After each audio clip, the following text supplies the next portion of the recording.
കഴിഞ്ഞ 30 വർഷമായിട്ട് സംസ്ഥാന സ്കൂൾ കലോത്സവത്തിലെത്തി എ ഗ്രേഡ് വാങ്ങി മടങ്ങുന്ന ഒരു ടീമുണ്ട് കണ്ണൂരിലെ. അപ്പൊ ആരാണ്, ഏത് സ്കൂളാണെന്നൊക്കെ അവരുടെ ഒരു പെർഫോമൻസ് കണ്ടതിന് ശേഷം അവരോട് തന്നെ ചോദിക്കാം. തുടങ്ങല്ലേ?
അടിപൊളി! എന്തൊരു പെർഫോമൻസാ, എന്തൊരു എനർജിയാ.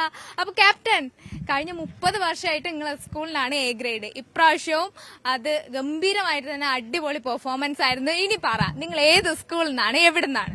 Saint Teresa's Anglo Indian higher secondary school കണ്ണൂരിനാണ് വരുന്നത്. എങ്ങനെ തോന്നുന്നു പെർഫോം ചെയ്യാൻ പറ്റിയതില്? എന്ത് തോന്നുന്നു? എ ഗ്രേഡ് കിട്ടുന്ന തന്നെയാണ് നമ്മുടെ വിശ്വാസം. നമ്മൾ അത്രയും ഹാർഡ് വർക്ക് എടുത്തിട്ട് പ്രാക്ടീസ് ചെയ്തെല്ലാം നമ്മൾ ആ ഗ്രൗണ്ടിൽ ചെയ്തിട്ടുണ്ട്. എത്ര ദിവസത്തെ പ്രാക്ടീസ് ആണിത്? എത്ര കാലമായി? സ്കൂള് ഓപ്പൺ ചെയ്ത സമയം തന്നെ നമ്മൾ പ്രാക്ടീസ് ഒക്കെ തുടങ്ങിയിട്ടുണ്ട്. നമുക്ക് ഇവിടെ പെർഫോം ചെയ്ത കുറച്ച് ആൾക്കാരുണ്ട്, ചോദിക്കാം. എങ്ങനെ ഉണ്ടായിരുന്നു പെർഫോമൻസ്? അടിപൊളിയായിരുന്നു. അടിപൊളിയായിരുന്നു. എല്ലാ പ്രാവശ്യവും നിങ്ങളുടെ സ്കൂളിന് എ ഗ്രേഡ് ആണ്. ഇത്തവണയും എ ഗ്രേഡ് തന്നെ ഉറപ്പാണ്. എങ്ങനെയുണ്ടായി ഈ പ്രാക്ടീസിന്റെ സമയം തൊട്ട് ഇന്ന് ഈ ഒരു മൊമെന്റ് വരെ എങ്ങനെ ഉണ്ടായിരുന്നു മൊത്തത്തില്? എല്ലാ ഹാർഡ് വർക്ക് ഇവിടെ തീർത്തിട്ടുണ്ട്. ഇത്രയും നാൾ നമ്മൾ പെർഫോം ചെയ്തതിന്റെ പെർഫോമൻസ് ഇവിടെ കൊടുത്തിട്ടുണ്ട്. മൊത്തം കൊടുത്ത്. അതാണ് ഫുൾ എനർജി ഇവിടെ കാണാൻ ഉണ്ടായിരുന്നു. എന്ത് തോന്നുന്നു? ആദ്യമായിട്ടാണോ സ്റ്റേറ്റിൽ വരുന്നത്? ആദ്യമായിട്ടാണ്. അപ്പൊ സ്കൂളിന് വേണ്ടിയിട്ട് സ്കൂൾ കുറെ പ്രാവശ്യമായിട്ട് 30 വർഷത്തിലധികമായിട്ട് വരുന്നു. അപ്പൊ ആദ്യമായിട്ട് വരുമ്പോ എന്ത് തോന്നുന്നു? സന്തോഷം തോന്നുന്നു. നമ്മളെ ഹാർഡ് വർക്ക് എല്ലാം നമ്മൾ ഈ സ്റ്റേറ്റിൽ പെർഫോം ചെയ്തിട്ടുണ്ട് നല്ല രീതിയിൽ. അപ്പൊ നമുക്ക് ഇവരുടെ മാഷിനെ വിളിക്കാം. ഇവരുടെ മാഷുണ്ട്. മാഷേ, അതെ, ഒരു മാസ് എൻട്രിയിലാണ് വരുന്നത്. അത്രയും ഗംഭീര പെർഫോമൻസ് ആയിരുന്നു. മാഷെ, മാഷിന്റെ കുട്ടികളുടെ പെർഫോമൻസ് ഒക്കെ കഴിഞ്ഞിരിക്കുന്നത് എന്ത് തോന്നുന്നു? അവര് എന്താണോ നമ്മൾ പഠിപ്പിച്ചത് എങ്ങനെയാണോ ഏത് രീതിയിൽ പെർഫോം ചെയ്യാനാണോ അതിന് മാക്സിമം ലെവൽ അവർ ചെയ്തിട്ടുണ്ട്. പിന്നെ ഇതിന്റെ ഒരു ബുദ്ധിമുട്ടെന്ന് പറഞ്ഞു കഴിഞ്ഞാൽ അധികാരികൾ ശ്രദ്ധിക്കേണ്ട ഒരു കാര്യമാണ്, ഈ കൊടുംവെയിലത്ത് നടത്തേണ്ട ഒരു മത്സരമാണോ എന്ന് ഒന്ന് വിലയിരുത്തുന്നത് നല്ലതായിരിക്കും. കാരണം അവര് ഇത്രയും കൊടുംവെയിലിനെ തരണം ചെയ്തുകൊണ്ട് ഇന്നിപ്പോ അവർ ചെയ്ത് എനിക്ക് തോന്നുന്നു ഒരു 12:45 മണിക്കാണ്. 20 മിനിറ്റ് ഇത് ശരിക്കും ഒരു ആക്രോബാറ്റിക്സ് പോലെയാണ്. ഈ പെർഫോമൻസും പ്ലേയിങ്ങും ഈ ഡ്രില്ലും എല്ലാം കൂടിയാകുമ്പോൾ വളരെയേറെ ബുദ്ധിമുട്ടാണ്. ഇവർക്കൊന്ന് അഫോർഡ് ചെയ്ത് പോകുമ്പോൾ വളരെ ബുദ്ധിമുട്ടുണ്ട്. അപ്പോൾ ഈ വെയിൽ കൂടി എന്ന് പറയുമ്പോൾ അതൊന്ന് തരണം ചെയ്യുക എന്ന് പറഞ്ഞാൽ വലിയൊരു ശ്രമകരമായൊരു സംഭവമാണ്. അപ്പോൾ അധികാരികളൊന്ന് ശ്രദ്ധിക്കണം എന്ന് എൻ്റെ ഒരു എളിയ അഭിപ്രായം. തീർച്ചയായും നമ്മൾ ശ്രദ്ധയിൽപ്പെടുത്തുന്നു. അപ്പം തന്നെ കഴിഞ്ഞ 30 വർഷത്തിലധികമായിട്ട് ഈ സ്കൂളിന് എ ഗ്രേഡ് ആണ്. എന്താ അതിന്റെ ഒരു മാജിക്? എന്താ അതിന്റെ മാജിക് എന്ന് പറഞ്ഞാൽ കണ്ണൂരിന്റെ ഒരു സംഗീതം ഇതിനകത്തുണ്ട്, അതൊക്കെയാണ്. പിന്നെ അവര് ഈ കുട്ടികൾ എടുക്കുന്ന ഡെഡിക്കേഷൻ, അതിന്റെ അതോറിറ്റീസ് എടുക്കുന്ന സ്കൂൾ അതോറിറ്റീസ് എടുക്കുന്ന ഒരു ഡെഡിക്കേഷൻ, അതായത് ഇത് നല്ല രീതിയിൽ മുന്നോട്ട് കൊണ്ടുപോകണമെന്നും സംസ്ഥാന ലെവലിൽ റാങ്കിങ്ങിൽ എത്തണമെന്നുള്ള ആ വിൽ പവർ സ്റ്റേറ്റിൽ മാത്രമല്ല നാഷണൽ ലെവലിൽ വരെ തലത്തിലും ദേശീയ തലത്തിൽ 2 പ്രാവശ്യം ഇവർ പങ്കെടുത്തപ്പോഴും ദേശീയ തലത്തിൽ ബ്രാസ് ബാൻഡിന്റെ ഇനത്തിൽ 1ാം സ്ഥാനത്തായിരുന്നു. ഇപ്പോഴൊരു ജനുവരി 2024 ജനുവരി 22 ഡൽഹിയിൽ വെച്ച് നടന്ന കോമ്പറ്റീഷനിലും ഇന്ത്യയിൽ 1ാം സ്ഥാനത്ത് ഈ സെന്റ് തെരേസാസ് ആംഗ്ലോ ഇന്ത്യൻ സ്കൂളിന്റെ ബാൻഡ് എത്തുകയുണ്ടായി. മാഷ് എത്ര വർഷമായിട്ട് ഇപ്പൊ ഇവരുടെ കൂടെ ഉണ്ട്? ഞാൻ retired police band മാസ്റ്ററാണ്.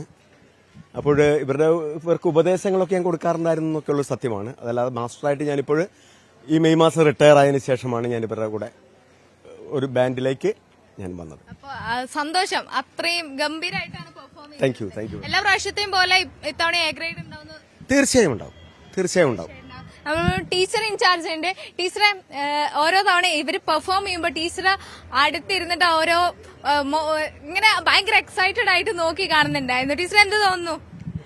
Very proud. എൻ്റെ മക്കള് അന്ന് പെർഫെക്റ്റ് ആയിട്ട് ചെയ്തു. ഞാൻ സെന്റ് ജോസഫിലെ പ്രോഡക്റ്റ് തന്നെയാണ്. അവിടുത്തെ ആ സ്കൂളിൽ പഠിച്ച ഒരു കുട്ടിയാണ്. അന്ന് തൊട്ട് ബാൻഡ് നമുക്ക് സ്കൂളിൽ നിന്ന് തന്നെ ഒരു പ്രൈഡായിട്ട് കൊണ്ട് നടക്കുന്ന ഒരു ഇതാണല്ലോ, ഐറ്റമാണ് നമ്മുടെ സ്കൂൾ ബാൻഡ്. അപ്പം നമ്മൾ ഇന്ന് വരെ അത് താഴ്ത്തി കണ്ടിട്ടില്ല നമ്മൾ. അപ്പോൾ ഈ പ്രാവശ്യം അവർ അതുപോലെ കൃത്യമായിട്ട് നല്ല പോലെ ചെയ്തുകൊണ്ട് ഐ എം സോ ഹാപ്പി. ഈ ബാൻഡിലോട്ട് നിങ്ങൾ ഒരു കുട്ടീനെ സെലക്ട് ചെയ്യുന്നത് എങ്ങനെ? എല്ലാ പ്രാവശ്യവും എ ഗ്രേഡ് നേടണമെങ്കിൽ അതിന് ഈ സെലക്ഷൻ മുതൽ ഭയങ്കര പണിയാണ്. അപ്പൊ ഈ സെലക്ഷൻ എങ്ങനെയാണ്? സെലക്ഷൻ ആക്ച്വലി ഞാനിപ്പം ടീച്ചേഴ്സ് ഇൻചാർജ് തന്നെ എൻ്റെ കൂടെ സിസ്റ്റർ ജീവിയും ഉണ്ട് കൂടെ. അപ്പം ഞങ്ങൾ ആദ്യം തന്നെ ചെയ്ത് നോക്കുന്ന അവരെ മാച്ചിങ് സ്റ്റൈലൊന്ന് നോക്കും. പിന്നെ ഇൻസ്ട്രുമെന്റ്സ് കൊടുത്തിട്ട് സൗണ്ട് വരുന്നുണ്ടോയെന്ന് നോക്കും. അതേ ഉള്ളൂ. അല്ലാണ്ട് ഇവർക്ക് ആർക്കും ഒരു മ്യൂസിക് ബാക്ക്ഗ്രൗണ്ട് ഇല്ല. ആരും ശാസ്ത്രീയ സംഗീതമോ ഒന്നും പഠിക്കാത്ത മക്കളാണ്. ഒരു മ്യൂസിക് ബാക്ക്ഗ്രൗണ്ട്, നടക്കാൻ മര്യാദയ്ക്ക് അറിയോ, വായിക്കപ്പോൾ സൗണ്ട് വരുന്നുണ്ട്. അതാണ് നമ്മളെ മെയിൻ എജൻഡ. അത് നോക്കിയതിൻ്റെ ശേഷം പ്രാക്ടീസ് അങ്ങ് തുടങ്ങും.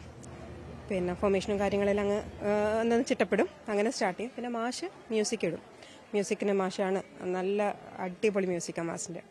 നമ്മളെ കൂടെ ഫുൾ ടൈം സഹകരിച്ച് നല്ലോണം ചെയ്യും മാഷ്. മ്യൂസിക് എഴുതി തന്നെയാണ് പഠിപ്പിക്കുന്നത്. അതുകൊണ്ട് മക്കൾക്ക് ഇപ്പം ശരിക്കും പറഞ്ഞാൽ ഏത് ഇൻസ്ട്രുമെന്റും പിള്ളേർക്ക് നല്ലോണം വായിക്കാം. അതായത് മ്യൂസിക് ബാക്ക്ഗ്രൗണ്ട് ഇല്ലാത്ത മക്കൾ ഒരു 3 കൊല്ലം കഴിപ്പം ഈ പ്രാവശ്യം 9 ആളുണ്ട് 10th സ്റ്റാൻഡേർഡ്. 3 കൊല്ലം അവർ ബാൻഡിലുണ്ടായിരുന്നു. ഈ കൊല്ലം അവർ ഇറങ്ങും. അത് കഴിഞ്ഞാൽ +1 +2 ഉണ്ട്. എന്നാലും 10th നിന്ന് അവർ ഈ കൊല്ലം ഇറങ്ങും.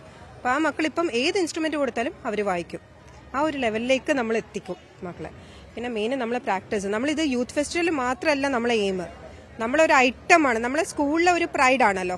അപ്പം നമ്മൾ ലൈക്ക് ജൂൺ തുടങ്ങിയ നമുക്ക് പ്രാക്ടീസ് ടൈം ഉണ്ട്. പിന്നെ ക്ലാസ് ഒന്നും അധികം കട്ട് ചെയ്യാണ്ട് രാവിലെ 7:30 തൊട്ടിട്ട് പിന്നെ ഫസ്റ്റ് പീരീഡ് തുടങ്ങുന്ന മുന്നേ പ്രാക്ടീസ് ഉണ്ട്. അതിൻ്റെ ശേഷം വൈകുന്നേരം 4:30 വരെ സ്പെഷ്യൽ ഉണ്ട് 10th സ്റ്റാൻഡേർഡിൽ. 4:30 ശേഷം 5:30 വരെ പിന്നെയും പ്രാക്ടീസ് ടൈം ഉണ്ട്. ടീച്ചർ, ഒപ്പം തന്നെ ഇന്നത്തെ ഈ ഒരു കാലത്ത് ഈ ബാൻഡിന് എത്രത്തോളം ഓപ്പർച്യൂണിറ്റി ഉണ്ട്?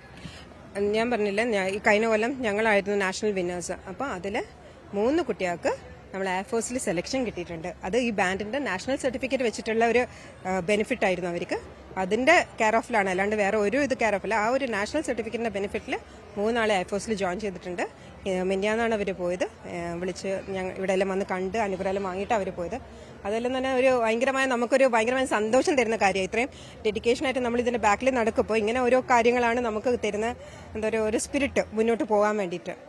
ഞാൻ പറഞ്ഞില്ല, ഞാൻ അവിടുത്തെ ഒരു എക്സ് സ്റ്റുഡൻറ്റും കൂടിയാണ്. അപ്പം ഞാൻ അവിടെ ജോയിൻ ചെയ്ത് ടീച്ചറായിട്ട് ജോയിൻ ചെയ്ത് അപ്പോൾ ആ 2004 ജോയിൻ ചെയ്ത്. അന്ന് തൊട്ട് സ്റ്റേറ്റിന് കൊണ്ടുവന്ന ഞാൻ തന്നെ, മീൻസ് ബാൻഡിന്റെ ചാർജ് എനിക്ക് തന്നെയാണ് ഉള്ളത്. അപ്പോൾ ഈ ഒരു കൊല്ലം, ഇത്രയും കൊല്ലം 21-22 കൊല്ലമായി ബാൻഡിന്റെ കൂടെ നടക്കുന്നത്. അപ്പോൾ ഇന്ന് അവർ ശരിക്കും they did it really well. പിന്നെ ഒരു കുട്ടി മാത്രം ഇതിലിപ്പോൾ മിസ്സുണ്ട്.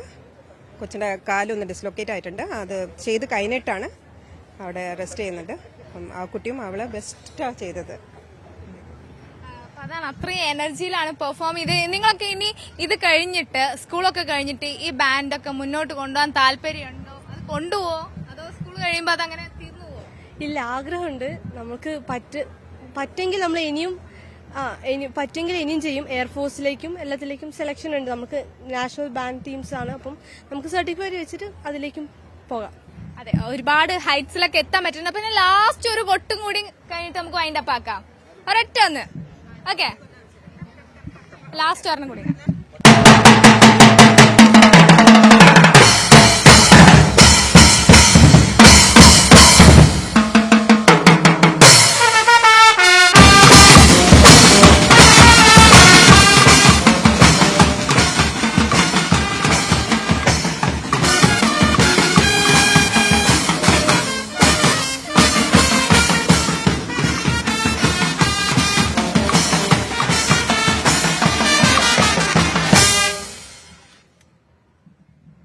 അപ്പോ കണ്ണൂരിന്റെ ഈ എനർജിക്കൊപ്പം, ഈ വൈബിനൊപ്പം ക്യാമറമാൻ ബിപിൻ മുരളിക്കൊപ്പം ആയിഷത്തുൽ ഷംന, ന്യൂസ് 18.